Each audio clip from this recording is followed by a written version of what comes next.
Message from Matthew, November 20, 2015. By Suzanne Ward.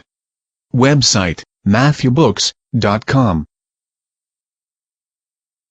With loving greetings from all souls at this station, this is Matthew.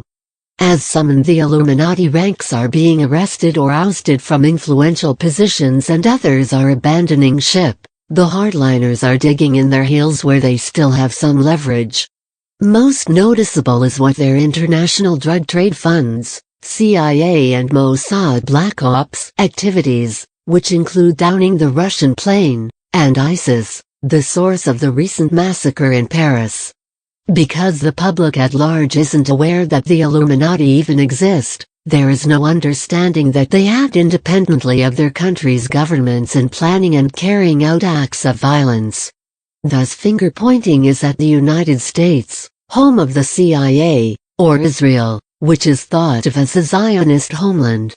The truth is, a rogue faction of the CIA follows Illuminati orders, and the Zionist movement is the Illuminati's militant and spy operation that never has served the best interests of Israelis or Jewish people anywhere else. Eventually those distinctions will become widely known, and indeed that is important. However, it cannot ease the sorrow of losing loved ones or other life-changing traumas in any of the tragedies perpetrated by the Illuminati. The assault on Paris served their aim by causing death, grief and, initially, chaos and fear, but the act was born of growing desperation about fast waning control and decreasing numbers of minions, and desperate individuals act without thinking rationally about the consequences. They intended to put and keep the world in the grip of fear, they feed on the energy of fear. Instead, they united the world in the high vibrations of compassion and resolved to stand strong against terrorism. Military might has been galvanized, police are pursuing instigators and suspects, and the search for potential terrorists extends across national borders, but finding and fighting terrorist groups wherever they are will not stop them. Only eradicating terrorism's roots can do that. The hatred that underlies terrorism, and has led to millions in refugee populations, is rooted in one or more circumstances that can be linked to Illuminati activities or teachings: self-serving foreign interference, betrayal, economic exploitation, bigotry. Each generation instills in the next that all who generate such circumstances must be eliminated, and none realizes that all of them are merely puppets in a diabolical play scripted by manipulative individuals who are fast losing ground. As vibratory rates keep rising, minds and hearts on both sides of this heart-wrenching divide in your society will be opening so that empathy, mutual respect and kindness can replace hatred, prejudices, vengeance and fear of differences. Momentum in Earth's energy field of potential has been moving ever more forcibly toward the end times of dark controllers as their opposition has grown increasingly formidable and widespread. Along with intensifying light on the planet, the expanding strength of parties collaborating to uproot all of the Illuminati's malicious tentacles assures that their worldwide network is on its way to permanent dismantlement. Then the society can proceed full tilt to continue what amounts to a global salvage operation after a massive storm swirled around the world. The first steps were taken when some of Earth's Golden Age planners met with some of your wisest individuals to determine the best ways to hold the Illuminati accountable for their crimes against humanity, recover their vast fortunes that were illegally and immorally amassed and fairly distribute those monies as well as release technologies they have long suppressed, end polluting and remedy environmental damage, and disclose and halt the various forms of mind control. Along with those efforts underway, truths will come forth about the presence and assistance of other civilizations, the laws that govern life in this universe, and the interconnected consciousness of everything in existence. Energy streamers and those areas and all others where change and enlightenment are needed are gathering power to propel Earth to her destiny, restoration to her original health and beauty, and her humankind living peacefully, cooperatively and in harmony with all of nature. Beloved family, We understand your impatience for that destiny to reach fruition. You don't remember that by comparison with other civilizations, the passage of Earth's peoples out of millennia of dark captivity into the light of freedom is occurring almost in the blink of an eye. How we wish you could see your world from our vantage point. Not only would you marvel at the speed and scope of accomplishments, but you would see how greatly your light is contributing to the progress and upliftment of your society. Now we shall continue answering your insightful questions about the soul. When souls were breathed/birthed/created by the Creator, did it all happen at once, or has it taken place spasmodically over time and is, perhaps, still happening? The ingredient of every soul, which is pure love light energy, came into being with Creator's first expression of itself in what you call the Big Bang. The birth of independent, inviolate, eternal soul selves, which began after that momentous occasion when their ingredient was created, has been happening ever since then in your concept of linear time and, as far as we know, will continue until every soul in the cosmos remembers and returns to its beginnings and Creator. Am I right in thinking that the Creator births us in groups of about 60 souls, about 30 of which become our family soul group? We mostly move through our chosen incarnations playing out different agreed roles within those groups but sharing contracts, occasionally, with souls from other soul groups as the need arises? There is no rigidity about the numbers of souls within any group, or cluster. But indeed souls from one group may share contracts with those in another as the need arises. However, during this era when the entire universe is in acceleration mode and countless souls are taking advantage of the unique opportunity to choose concentrated karmic lessons so they can complete them in one lifetime rather than several or even many lifetimes in a third density world, another form of cooperation is much more prevalent. In addition to experiencing their own chosen lessons, many souls are assisting others with theirs. Heretofore this was usually within the cumulative soul group, which can number in the thousands, but now strong souls are sharing the karmic burdens of weaker souls in any group anywhere in the universe. The purpose of this extraordinary assistance that exemplifies unconditional love is to strengthen weak links within the oneness of all. Does every soul split into a twin soul? It isn't that souls split, and twin souls, or twin flames, are rare. They are the simultaneously co-created first two personages in a root soul's long lineage, and because they are endowed with identical qualities, their feelings for each other are the most intense that any soul can feel for another. Twin souls in a physical civilization are irresistibly attracted to each other, and while the sexual aspect is strong, it is their profound feeling of needing to be together that overwhelms all other considerations. Often this highly emotional attachment leads to serious disagreements and the souls part ways.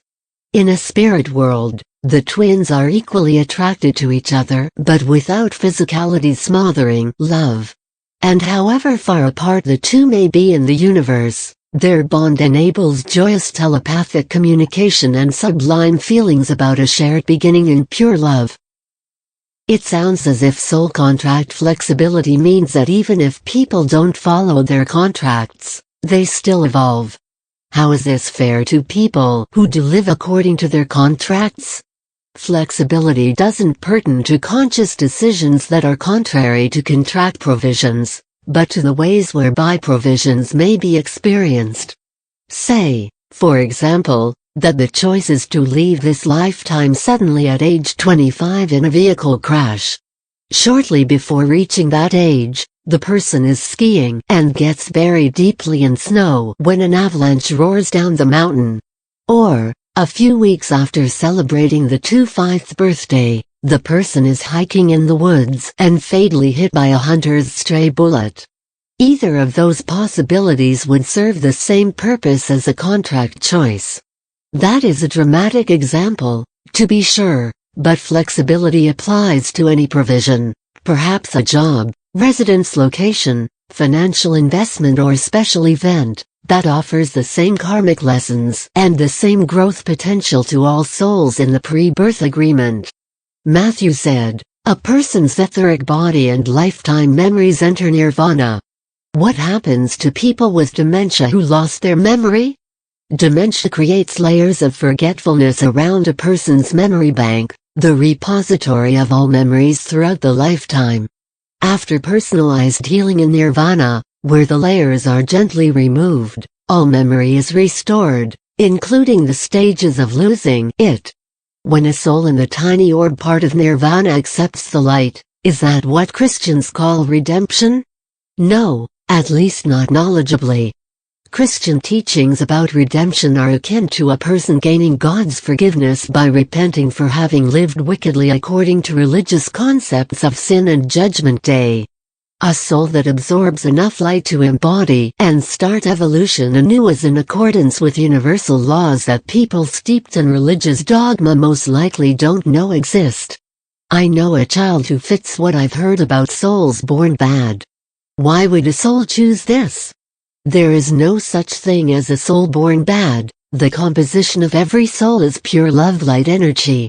We don't know about that child's circumstances, but we can mention possibilities that could apply to any child who may be thought of as chronically misbehaving. The family's pre-birth agreement may include the child's behavior as opportunities for the parents to learn patience and other parenting skills such as accepting the child's limited capabilities, nurturing his or her abilities and interests, and equitable treatment of siblings. Discomfort due to an undiagnosed physical condition could underlie a child's rebelliousness. So could adverse reactions to chemicals in food, water or medications, and toxicity in vaccines may have produced symptoms similar to autism. If there is ongoing tension in the home, a child could be responding to the low vibrations emitted in that kind of atmosphere. A discarnate entity that doesn't realize its physical life ended could have attached itself to a child during a period of severe physical, mental or emotional stress. If so, an experienced energy worker can help the entity understand its status and help it move on to a spirit world. If there is no pet in the home, let us offer this suggestion. Let the child choose a companion animal and discuss at the appropriate age level the child's responsibilities in caring for it. It is immensely heartening that many in your world, including in the medical establishment, are seeing the significant benefits of a close human-animal relationship for people of all ages. This is a significant step in a society's advancement. If souls who are stillborn or die as infants chose that in their contracts, can they remember doing it or anything at all about other lives? In the case of stillborn infants, souls leave the bodies with full knowledge that this is in accordance with the family's pre-birth agreements, which are designed for the experiencing needs of all participants. As babies who die in infancy grow older in nirvana, and they age there much more quickly than your calendar years pass, they remember their choices and purpose to provide soul growth opportunities to others in the pre-birth agreements. And, like all others in spirit worlds, they become consciously aware of soul-level knowledge to the extent it was remembered or experienced in all other lifetimes. Our message about lost souls evoked the following questions. Is a lost soul still an inseparable part of God? It is as long as it remains in the basest part of the spirit world in this universe. If it is deemed by Creator to be permanently light-resistant, or lost, and only Creator can decide that, the soul's energy is reabsorbed into Creator's cosmic essence, where it had its beginnings. Do a lost root soul's progeny know what happened to them? No. The instant their life force is withdrawn, they lose the ability to know anything whatsoever. However, that their energy and the root soul's energy were reabsorbed by Creator is within cosmic consciousness, therefore within the mass consciousness of this universe. And when the progeny re-emerge from Creator's essence and regain their memory fields, knowledge of what happened to them is available. When people in lost root soul's lineage are redeemed, where will they start over? How will they explain to others what happened to them? They won't need to explain anything to anyone. When their lives abruptly ended, family and friends who believe in an afterlife assume that's where those souls are. And so they will regain conscious awareness and all memories in their civilization's spirit realm. Of course, we shall happily answer other questions you may have about the soul, and we hope that the information in this and prior messages has shown the infinite importance of each and every soul and the inseparability of all in the oneness of all. Dear brothers and sisters, as you continue your earth journey, know that light beings throughout this universe honor your steadfastness in the light and embrace you with unconditional love.